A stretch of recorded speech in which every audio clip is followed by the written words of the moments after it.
Hello, in this video I'm gonna show you how to turn on maintenance mode on Samsung Galaxy S25 Plus.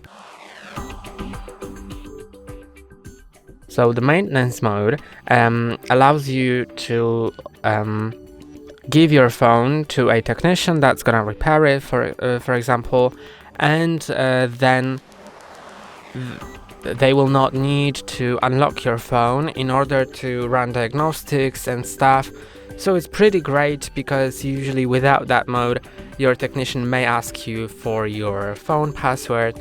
So instead of sharing that, you can just turn on the maintenance mode before giving it to the service.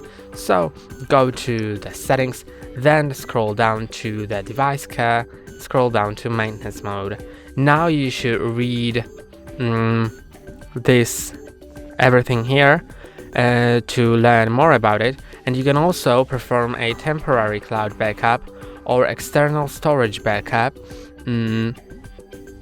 here to actually not lose your data in case the technician actually has to reset your phone for any reason, and then you need to click on turn on. I'm not gonna do it now, but you just click on turn on and it'll be done. So that's all for today. Don't forget to like and subscribe. See you next time.